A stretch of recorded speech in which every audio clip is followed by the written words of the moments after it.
Okay, this will be an interesting one. It's a boring original, so we're going to have some fun with it. Okay. This one, I wonder how big we're going to make it, or if we're going to just leave it, where we're going to put it on, 70%, 70.7%, and we're going to make this one, I'm not going to use that, we're going to be positive again. Positive looks better with this particular kind of thing that I'm doing. We just love to pump the contrast up a little bit, and we're just going to hue, just warm it up a little. Copy density, I'm going to leave it in the middle, and this one, so that's it, the sharpness and the colour balance, just going to pump the colours. Okay, I'm going to make this into something interesting again. Hopefully the paper won't be so curly in this instance. Let's see what we got. It is a bank, ANZ Bank. Anyway, that's what we're photocopying is the woman on the computer. So we're just going to put that on the glass and do something interesting with it. It's a boring bank brochure, so we're going to make it into something more creative. So let's see how we've made this come out first go. See if the first go comes up a treat. If not, we're just going to try another one. So let's see how we go.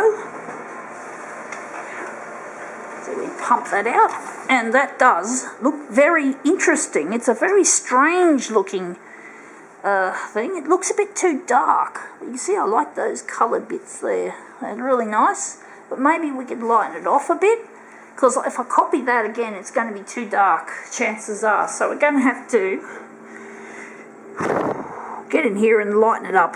We're just got to find this user interface gives me the shits. So we're going to copy density, and we're going to do some serious lightening up. We're going all the way with it, and I think that's pretty much it. So we're going to go try that again. So we're just going to put the woman back there, and let's just try it again. See if we can make it look really a cool piece. So we're just going to twirl it. Twirling produces some of the better results for this technique that I'm going to use. So I find twirling is usually the best. See if this twirly-whirly has come up really good, or really well, should I say. Let's have a look. Yeah, it's not good enough for a mirror image, but you can see it's a lot lighter. It's not good enough for a mirror image. I'm going to try another one. Try and twirl it better this time. Maybe, wondering if we're just going to put it back where it is. We're just going to put it over the edge a bit. We're not going to bother lining it up. We're just going to twirl it. It's a tricky one. It's a tricky technique, this movement.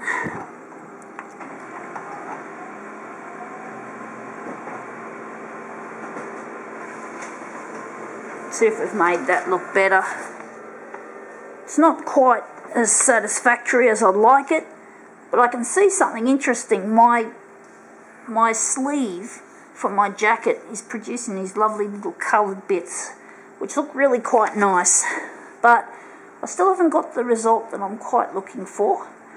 I wonder if maybe we can use that, because that's going to add to the that's going to add a feature, if assuming it doesn't get totally annihilated by the heavier density. So I'm wondering if we're not going to do another one of those, we're going to just go back, and I think we showed the original. I'll just show the original again. So this is it once again. So we're going to turn it into something a lot more interesting. We're just going to go to copied paper.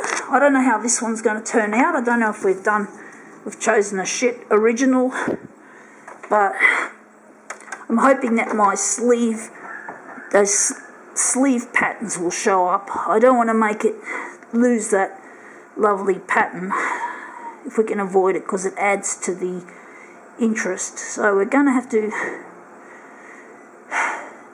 maybe drop our copy density down, but not all the way down. We want to try and preserve that sleeve pattern, and I wonder if we're going to do something, we've got to add something else to it. So I'm wondering if with the hue we're going to take it up higher, warmer.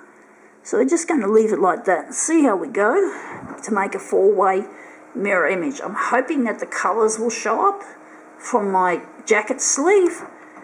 It's just it's hard to get it right. Movement is not easily controlled. Photocopier art phenomenon. It's not an easy thing to control. It's extremely difficult, but when you get it right, it looks cool. Anyway, that looks quite nice. I can see the sleeve, but one thing we forgot is to return it to 100% because we want this to fill the page. We don't want to keep reducing it and reducing it. So it looks quite good. We're just going to tweak the enlargement or the zoom and just put it back to 100 because our original is 100%. So we're going to go and try that at 100%. So I've got that. Now I've got this 3-step Konica Minolta process. Why Konica Minolta have made it like that? Don't ask. I don't know. I probably will never know. Be an interesting piece of photocopier trivia to learn about. So that's our second generation. I don't know if I really like it, but you can see the detail there. It's interesting, but I think it could be. I don't know. I think maybe we'll stick with it. We can see at least the sleeve patterns are still there. So we're just going to make another copy in the usual way, just to match up with this one. Hopefully we won't get too much curling from this humid weather that we've had because it's been raining over the past couple of days on and off. Anyway, that's our second one. We've got it upside down. It's already starting to curl again, which I really hate. I really hate it when paper curls and I'm trying to arrange it like I'm trying to arrange it, and it's just been a real disruption some of today that this paper's been on the curly side. So now all we have to do now is we're going through this annoying user interface and we've got to find mirror image. Got it. We're going to switch that on, close it, and we're going to pump out 2 copies. Here's a little soft keypad and we're just going to pump out 2 copies, and then hopefully they won't be too curly on the bed and we'll have a really nice design to look at out of a boring bank brochure. So let's see how this brochure looks.